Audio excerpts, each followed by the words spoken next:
Today's story takes us back to a defining moment of World War II. This is not a story of legends or myths, but the real decisions, mistakes, and realities of war. September 1942. The Pacific Ocean is cold, restless, unforgiving. Below the surface, the Japanese submarine I-25 cuts silently through the water, west of the American coastline. Inside, Lieutenant Nobuo Fujita, Imperial Japanese Navy, adjusts his gloves. He is 30 years old, a trained naval aviator, calm, professional, no speeches, no ceremony. This mission carries no escort, no rescue plan, no second attempt. The submarine slows, ballast tanks hiss, steel creaks as I-25 rises to periscope depth. The night sky above Oregon is dark, covered in low coastal fog. Fujita checks his watch. The timing is exact. On the deck, sailors work fast and silent. They assemble a Yokosuka I-25 Glen, float plane by hand, folded wings locking into place, fuel lines connected, bomb racks secured. 276 kg incendiary bombs are mounted beneath the wings. Their purpose is simple: ignite the forests of the American West. Fujita climbs into the cockpit.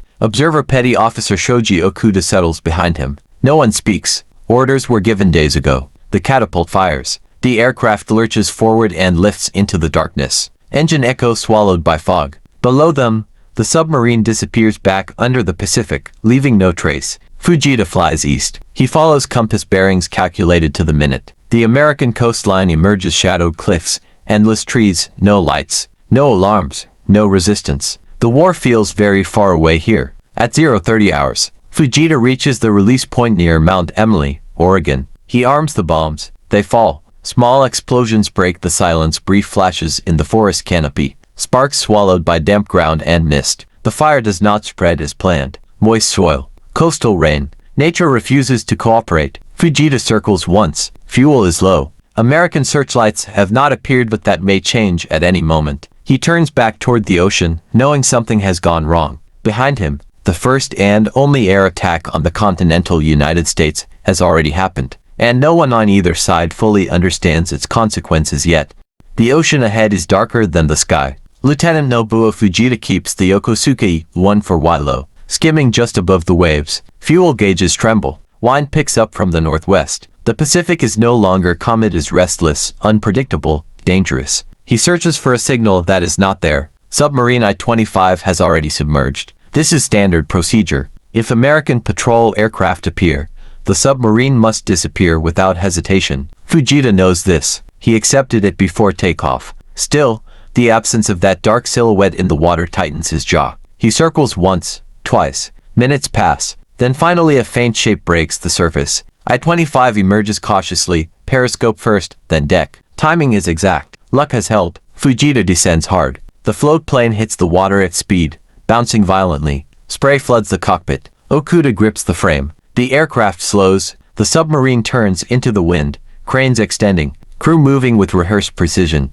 No one celebrates. No one asks questions. The plane is hauled back aboard piece by piece, wings folded, engine secured. Within minutes, the deck is clear again. The submarine dives. The mission is logged. Fires observed, results uncertain. At dawn, I-25 is already heading west, back toward Japan. But the silence on the American side does not last. By morning, smoke is spotted inland. Local fire crews in Oregon respond, confused by the origin. No lightning storms, no accidents. Investigators find fragments, metal casings, unfamiliar markings. The truth reaches military intelligence quietly, urgently. The United States has been attacked. Not Pearl Harbor, not Alaska, the mainland. The response is immediate but restrained. Panic is the enemy now. The incident is classified. Newspapers receive nothing. Radar stations along the west coast are reinforced. Patrol aircraft expand their search patterns. Anti-aircraft guns are repositioned around critical infrastructure. The war has crossed an invisible line.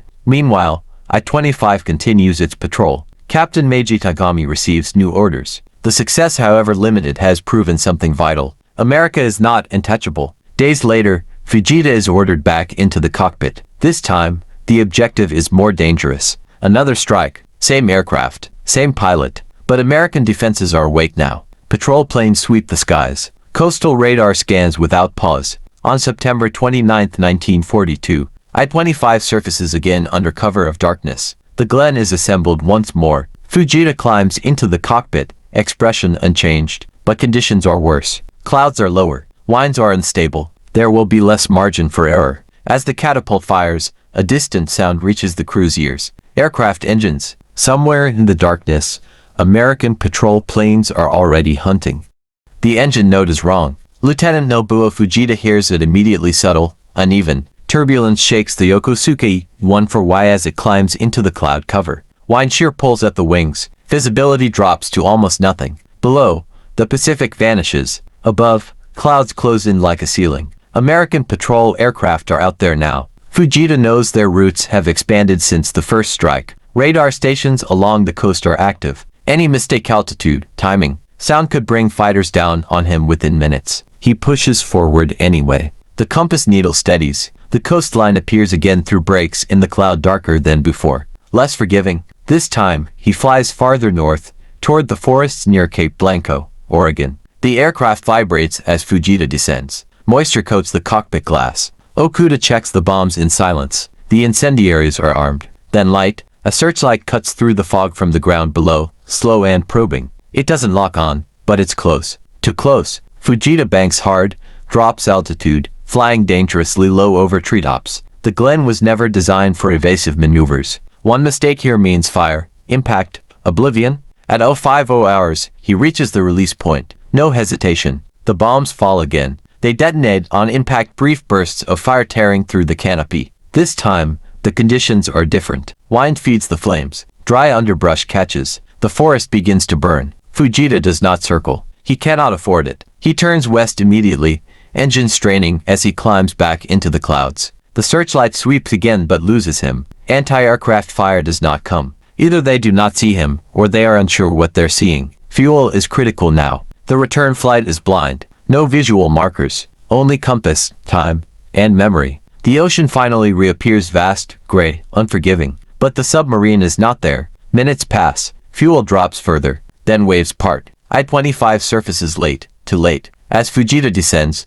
American aircraft appear on the horizon. Two silhouettes, patrol bombers, closing. The float plane hits the water hard. The crew races the clock. Cranes move. Men shout for the first time. The Glen is dragged aboard under growing danger. Depth charges explode nearby, distant, but unmistakable. 1 to 25 dives violently. Fujita and Okuda are below deck as the submarine plunges. Steel groaning under pressure. Explosions ripple through the hull. Lights flicker. Then silence. The submarine escapes, but the second attack has consequences. The fires spread before being contained. Reports climb the American command chain faster this time. There is no doubt now. A Japanese pilot has flown over the United States twice. Orders are issued immediately.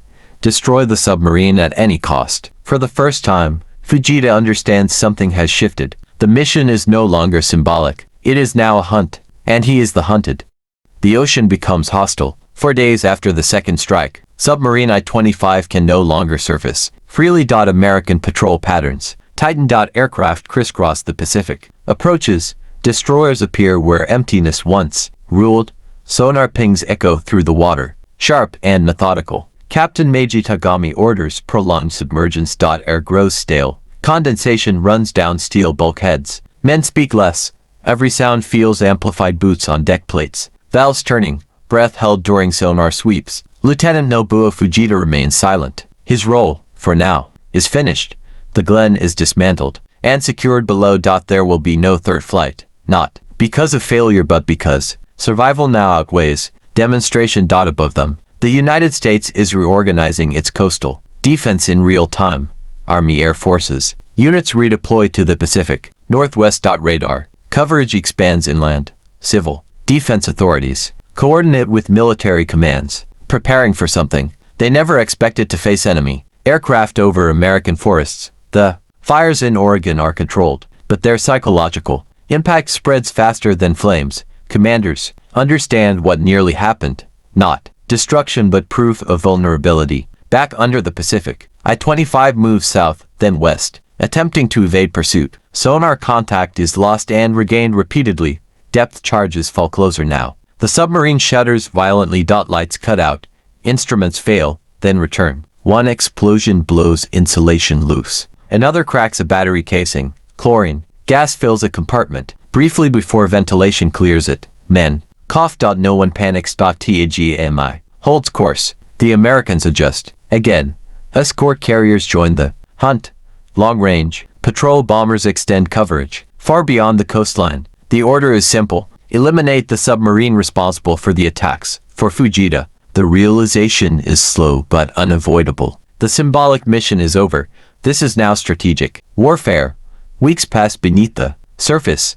When I-25 finally slips beyond the densest patrol zones, the submarine is damaged but alive. The crew is exhausted. Supplies are low. The return to Japan begins. There is no celebration aboard. Fujita spends long hours alone, reviewing the mission in his mind, not with pride, but clarity. The bombs worked only partially. The risk was extreme, the outcome uncertain. Yet something irreversible has happened. Across the Pacific, American commanders draw conclusions that will shape the rest of the war. Coastal defenses are no longer theoretical. The homeland is now a battlefield, psychologically, if not physically. Back in Japan, Fujita's actions will be reported as success. But out here, in the steel silence of a damaged submarine, the cost feels heavier than the result. As I-25 pushes westward, unaware that its fate is already sealed by intelligence and probability, one truth becomes clear. The last Japanese air mission over America has not ended the war. It has changed how it will be fought, and the consequences are still coming. The return voyage is longer than the mission itself. Weeks pass as submarine I-25 crosses the Pacific under strict radio silence. Damaged systems force conservative speeds. Fuel is rationed. Fresh water is measured by the cup. The crew operates on exhaustion and routine alone. When the submarine finally reaches Japanese-controlled waters, the war has already moved on. New offensives dominate headlines. Losses in the Solomon Islands grow. The balance of the Pacific is shifting, slowly but unmistakably. Lieutenant Nobuo Fujita disembarks without ceremony. His mission report is brief, precise, unemotional. Dates, coordinates, results. He does not speculate. The incendiary bombs caused limited damage. Psychological impact uncertain. Naval Command receives the report with interest but no urgency. The concept of attacking the American mainland by air is noted, studied, then quietly set aside. Resources are needed elsewhere. Japan's perimeter is already under strain. For Fujita, life resumes as it must. He is reassigned. Training duties follow, then conventional operations. The war no longer needs symbolic gestures. Across the ocean, the American response unfolds in layers. Coastal defenses are hardened. Radar coverage expands inland. Civilian aircraft restrictions tighten. Fire lookout towers increase in number. The West Coast becomes alert, not panicked, but no longer naive. The attacks are never publicly named. There are no medals on either side. Yet the ripple spreads quietly through planning rooms and operational manuals. The possibility of homeland vulnerability now exists in ink, not theory. Time moves forward, relentless. In 1943 and 1944, the war turns. American production overwhelms the Pacific. Submarines tighten their grip on Japanese supply lines. Cities burn under aerial bombardment. The scale of destruction dwarfs the small fires in Oregon beyond recognition. Fujita watches this transformation from within the system that helped provoke it. By 1945, Japan is collapsing. Air raids flatten urban centers. Fuel is gone. Aircraft are scarce. Missions become final in nature. Fujita does not volunteer for them. He survives. When the war ends in August 1945, there is no moment of reflection allowed, only defeat, occupation, and reckoning. Years later, the significance of September 1942 begins to resurface. Historians note the anomaly. A single aircraft, a single pilot, a quiet, almost forgotten incursion. The last Japanese air mission over the American mainland. But its meaning is still incomplete, because its final consequence will not be measured in bombs or fire, but in what happens decades later, when the pilot returns to the place he once attacked. Time passes, not gently but inevitably. The war recedes into memory, then into history. Bases close. Uniforms are folded away. The Pacific grows quiet again, indifferent to what it once carried across its surface. Lieutenant Nobuo Fujita becomes a civilian. Years turn into decades. In 1962, an invitation arrives from an unexpected place, Brookings, Oregon, the region near where his bombs once fell. The town plans a ceremony marking the 20th anniversary of the incident. Fujita is asked to attend. There is hesitation, shame, fear. In Japan, some view the request as humiliation. Others see danger. Fujita himself sees obligation, not as a soldier but as a man. He accepts, When Fujita steps onto American soil again, it is not at night. There is no fog, no engines, no weapons, only cameras, reporters, and townspeople watching carefully. He carries a sword, a family heirloom, over 400 years old. In another context, it would be a threat. Here, it is an apology. At the ceremony, Fujita presents the sword to the town. He speaks simply. He does not justify the mission. He does not dramatize it. He acknowledges the fear his actions caused. He bows deeply. Silence follows. Then applause. The gesture alters the meaning of the mission forever. What began as an act of war becomes an act of reconciliation. Brookings accepts the sword. Fujita is not celebrated, but he is welcomed. Over the years, he returns. He plants trees where the bombs once fell. He meets school children. He speaks not of strategy but consequence. The fires he set never spread far, but the lesson does. Historians later call Fujita's flight the only Japanese air attack on the continental United States. Technically accurate, emotionally incomplete, because its true impact is not tactical. It proves that even the most limited act of violence carries echoes far beyond its intent, and that those echoes can, sometimes, be answered differently. The last Japanese air mission did not change the course of World War II through destruction. It changed it through memory, through restraint, through regret, through the quiet understanding that war reaches places maps do not show. In the forests of Oregon, trees now stand where fire once fell from the sky. And the man who flew that mission understood, long after the engine stopped, that some battles end not with surrender, but with return.